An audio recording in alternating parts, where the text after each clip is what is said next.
ये जो फैसला इस वक्त सामने आया साइफर का, 10 साल की जो सज़ा थी उसको मुअत्तल किया गया, ट्रायल कोर्ट का फैसला ख़त्म किया गया। क्या राय है आपकी कानूनी तौर पर इस फैसले पर, कैसा फैसला है? मुअत्तल ही नहीं किया गया, बल्कि उसकी जो सजा थी, जो कन्विक्शन थी, जो सेंटेंस थी, उसे सेट असाइड कर दिया गया है और मुल्ज़मान को एक्विट कर दिया गया।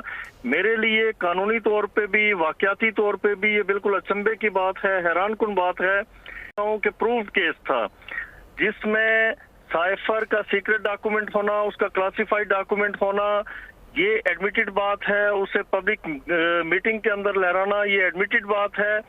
और फिर उसके जो कंटेंट्स थे उसे मिसकंस्ट्रू करना, उसे मिसस्टेट करना, उसकी मिस इंटरप्रिटेशन करके इस कौम को गुमराह करना, ये भी एक एडमिटेड बात है। और फिर इमरान खान साहब ने बिल्कुल ओपनली एंड कैंडिडली ये एडमिट किया जी कि साइफर गुम हो गया था।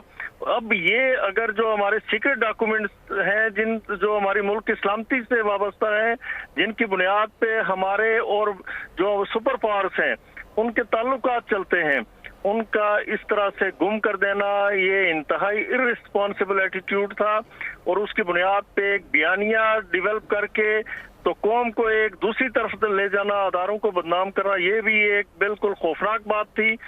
तो मैं जजमेंट आएगी तो उस पर हम कोई कमेंट कर पाते हैं कर पाएंगे कि ये इसमें या तो प्रोसिक्यूशन ने ये केस ठीक नहीं लड़ा, एविडेंस ठीक तरीके से नहीं पेश की गई, गवाहों को ठीक तरीके से आप उनसे जो हकीकी बयान था वो नहीं कहलवा सके, या जो भी लैकुनाज हैं, डाउट्स हैं और इस तरह के प्रोसिक्यूशन ने तो ये केस बिल्कुल इसी अंदाज में ट्रायल कोर्ट के सामने भी रखा था और वहाँ पर जो फैसला सामने आया था 30 जनवरी को, ज़ाहिर है वो सबके सामने ही था, लेकिन वो जो सवालात जजेस की जानिब से उठाए गए हैं कि इतना तवील फैसला, उसको लिखने में भी अच्छा खासा वक्त दरकार होता है और वो सिर्फ चंद घंटों में वो उस वक्त सामने आया, तो वो उसमें भी फिर ज़ाहिर है कुछ डाउट्स पाए गए।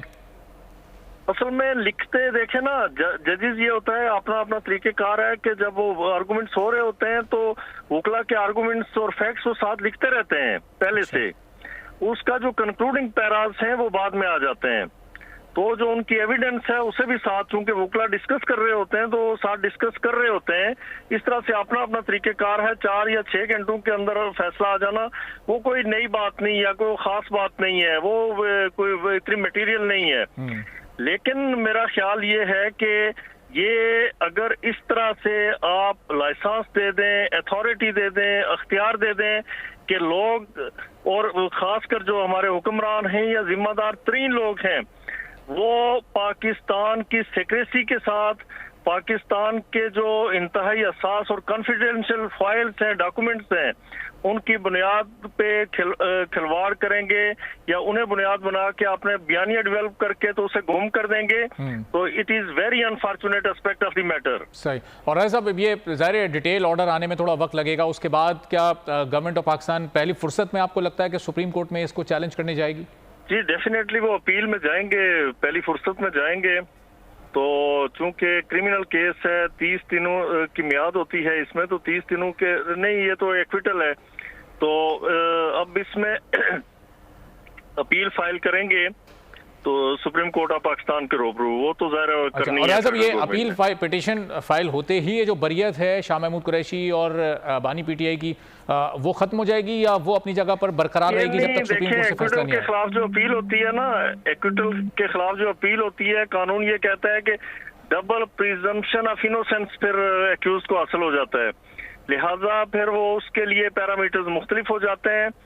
बड़ी कोशिश के बाद आप एडमिट करवाते हैं, लीव ग्रांट होती है, तो फिर फाइनल अपील जब उसकी एडजुडिकेशन होती है, या तो फिर सजा उस हाई कोर्ट के फैसले को सेट असाइड करके तो उनकी सजा को बरकरार रखते हैं, या फिर ये है जो फैसला है नीचे का उसे बरकरार रखते हैं, या फिर ये है कि एक्यूज को एक्विट कर देते हैं और अपील को डिसमिस कर देते हैं। ये तरीकेकार। ठीक है, चलें, बहुत बहुत शुक्रिया राजा खालिद।